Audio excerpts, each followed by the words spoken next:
Step right up. Step right up. We got your Daily Wire Cope here as they are learning that their red wave is not happening. Hideously terrible news, all. So yeah, this is not an... Okay, let's see how they started the night. That would also mean presumably they win 53 or 54 seats in the Senate. The reason that's important is not because there's a practical difference right now between 51 and 53 or 54. It's because come 2024, this is a very bad year on the Republican map in the Senate. They're defending a lot of seats. In 2024, suddenly the map flips, and a lot of Democrats are defending a lot of very vulnerable seats in 2024. So if they have 54, there's the outside shot. Republicans could end up with a supermajority in 2024. So that matters an awful lot. Early exit polling, which again, take it with a grain of salt, very bad for the Democrats. Turnout numbers from places like Florida are extremely high. Dave Wasserman over at Redistrict, he's saying that Democrats are not showing up in Virginia. They're not showing up in New York. He's saying it's going to be difficult to see how they make up those numbers in serious numbers. So, but isn't it the case that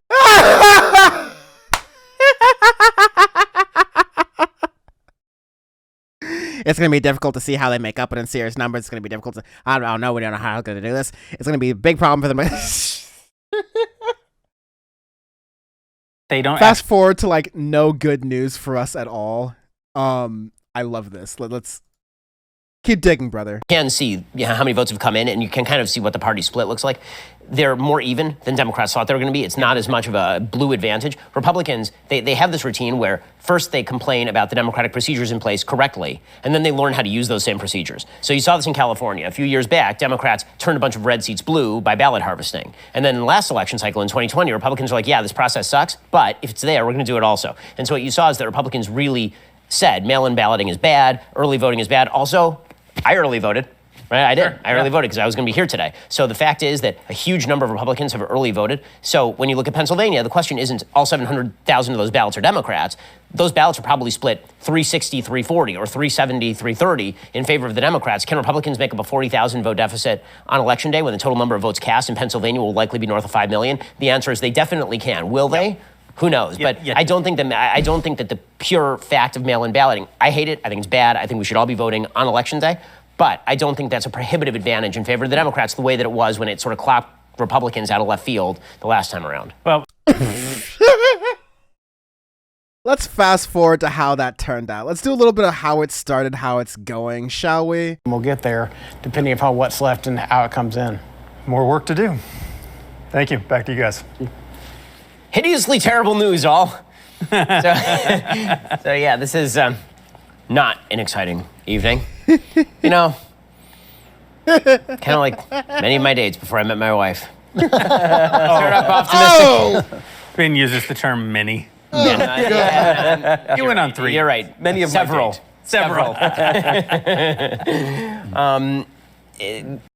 It's worse than I thought. I didn't know I would manage to salvage a Ben Shapiro talking about his sex life quote out of this. Oh, man. LG, thank you for making me stay up tonight. That was absolutely worth it.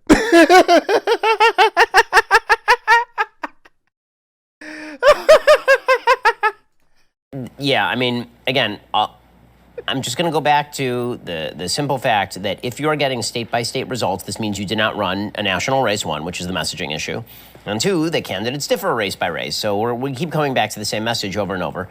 The only way that changes is if you actually have a non-empty shell leadership at the top of the party that is willing to put forward a program.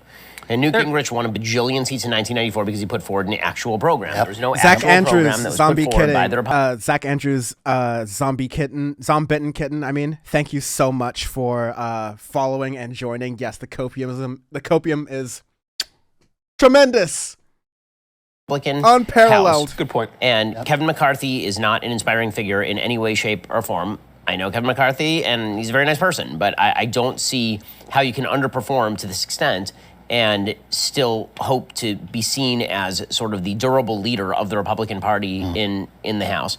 And I will say this: there's, again, I sound like the routine Mitch McConnell defender here. He spent $234 million from the Senate fund. Yeah. Donald Trump spent about 27 cents and picked 3/4 of the candidates. $100 million. No, I'm not anti-cocaine, Mitch. By the way, I will also mention that if you actually watched, one of the most ridiculous things in this entire race was Donald Trump sent out a fundraising letter. I believe it was for Blake Masters from his listserv, and it showed what the division of the money was that you gave, it was 99 cents to Donald Trump's PAC and 1 cent to Blake Masters.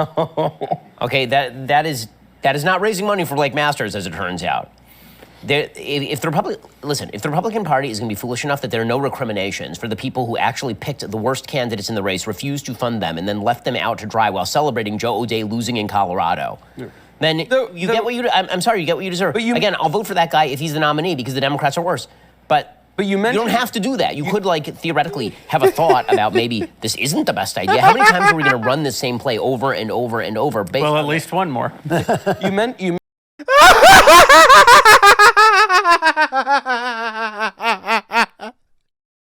Yo, Ben's down bad. He's so tired of y'all. He's like, yo, y'all are just gonna keep losing. I'm gonna keep defending some of the most vile shit the Republican Party is doing on a daily, weekly, monthly basis. And all I ask for y'all is just score some W's on the board. And he can't even do that. And now he's coming back saying, yeah, fuck Kevin McCarthy, fuck Donald Trump and all of his fundraising efforts. Blake Masters funneling money to Donald Trump. It's like Ben Shapiro gets close to realizing, maybe putting all of our chips into Donald Trump, an erratic person who doesn't even always prove us out electorally, may not prove out well for us. And they're like, nah, JK, we're just going to keep doing it. How many times are we going to run this same play over and over and over? Well, at least one more. You mentioned He didn't laugh at that. He did not laugh at that. He's like, that's not funny for me. That if he wins or loses. Well, I mean, I will give you a very easy answer for that, and that is that Donald Trump won Ohio with 53% of the vote, while Biden received 45% of the vote in Ohio, and Donald Trump lost Arizona. All they're doing is mirroring Trump's exact results in those states. By the way, Dr. Oz mirrored Trump's exact results in Pennsylvania. By the way, Herschel Walker is mirroring Trump's exact results in Georgia, almost as though if Donald Trump picks a candidate and then that person gets exactly the same percentage of the vote in those states, there is a correlation. Isn't that strange? There is worth also pointing out the role of spoilers, which we haven't really talked about. So yeah, you're then gonna get Michael Knowles. He's probably just gonna talk about, oh, we have some spoiler candidates, like, oh, those goddamn libertarian here who had, oh, if they only weren't running in their race, then maybe we could have had this victory, and maybe we could have had that victory.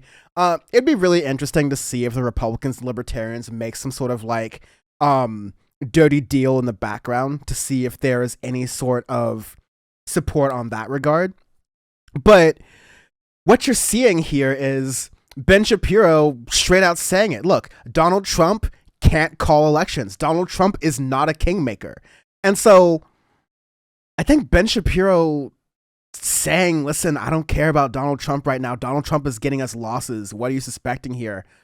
He's going to flip-flop on this. He's going to pontificate on this. Whenever Donald Trump is doing well in the polls, Ben Shapiro's going to be like, well, yeah, of course, I've always said Donald Trump is very strong. And whenever Donald Trump is performing weak, he will say, look, I've always said Donald Trump performs weak in his polls. Look, on election night, I even said this. It's playing both sides. You silly little bitch. I want to hear what Michael Knowles has to say, and then we'll continue. Oh, the Libertarians. The Libertarians, because if you look right now at the Fetterman-Oz race, the Libertarians got 1.4% of the vote. If Oz got that 1.4%, it puts him over Fetterman, and it actually... Hell yeah, Libertarians. Well, we'll see how the vote shakes out for the rest of the night. It actually, theoretically, could push him up to 50. But nevertheless, it would put him over Fetterman. And then you look at Warnock and Herschel Walker, the Libertarian gets 2% of the vote. That puts Herschel over 50%. But you don't want to be yelling at Jill Stewart because your own party is I certainly right? do. I definitely want to... No, you got to be... By the way, they called the race for Fetterman. That one's over. That is over, yeah. Did Oz concede? There's one other piece that we haven't really talked much about, which is... I loved that. Oh, it's over. Ben Shapiro's damn near about to throw a hissy fit. And you have Dennis Prager on here. I didn't want to hear that because what he has to say is garbage. But, the schadenfreude from that little smartass. So we've got a couple of things still hanging around. We've got some races confirmed. I can give a quick rundown of those before you get to Robert. Let's do it. Just to give you guys a feel for where we're at right now. In the House, a couple races we've been keeping our eyes on. Lauren Boebert, it does look like she's going to be defeated. She's down 51-48 right now. She spoke to the crowd, said it's too close to call, but that she will not be making any more statements tonight. Lauren Boebert's going down? Oh, we hit a triple. This one's from Michael Knowles. Sean Patrick Maloney, barring a miracle, is going to lose. He's down 53-46 right now with over 90% reporting. And we talked about Florida, how it's been a lot of good news there. It's not all good news from Florida, though. In the 10th Congressional District, we're looking at the first Gen Zer in Congress who just won, Maxwell Frost. He is a avowed socialist and a Bernie Sanders supporter, so the new youngest member of Congress. Now to the Senate in Georgia, the race that is still the closest one that we're seeing around the country. Warnock is up 49.3 to. They're like, oh no, he's a socialist. That's all we have to say about him. Never mind that his policies are very popular. Never mind that a lot of people actually want him to see him elected. Never mind that people actually want to see younger candidates in office, because we have a gerontocracy in this country that is constantly motivated by people like Daily Wire, Ben Shapiro, Matt Walsh, all of those right-wing ghouls who just want older, more out-of-touch people within our politics. Keep ahead. Keep scaring him with the word socialism. We'll keep getting elected. Have fun with that, buddy. 48.6. It looks like the best case right now for Republicans is that Warnock does not get to 50 and that it goes to a runoff. One more point, kind of to the. So it's either going to go to a runoff or Warnock is going to win. That's even what the Republicans were saying here on election night at this point. But when you look at the sour reality here, they're saying, wow, we predicted this red wave. We're really thinking that, you know, we're going to build up on all this momentum. We're going to have Donald Trump announced next week, and he's going to really, what was it? Own the libs. That was their whole thing. Look who's getting rocked tonight, guys. That be you, not us. And I'm not even going to put me and us and libs because, like, I hate the Democratic Party on God, but, like, I hate the Daily Wire much more, and I hate these people much more. It's so fun to watch them squirm. What you guys have been talking about all night, the two candidates that Trump went after, that's Brian Kemp, the governor, and Secretary of State Brad Raffensperger, both won tonight. Walker is the only one at the statewide level that has not won for Republicans. In Arizona, it's not looking good for Republicans again. Mark Kelly, 57.8, Blake Masters, 40.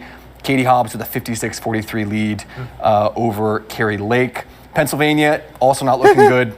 49.4 for Fetterman to 48.2 for Oz, with about 88% of the vote in. Over a 95% chance for John Fetterman there in Pennsylvania. Some of the races that are close for Republicans that look good: Michigan, Gretchen Whitmer holds just a 50.1 to 48.2 lead over Tudor Dixon, very close there. And in Wisconsin, Senator Ron Johnson, incumbent, is up 51.5 to 48.5 over Mandela Barnes. John, to you and Robert. Yeah, so we're looking at sort of a mixed bag there. Some of the races we thought would go Republicans' way did in the Senate.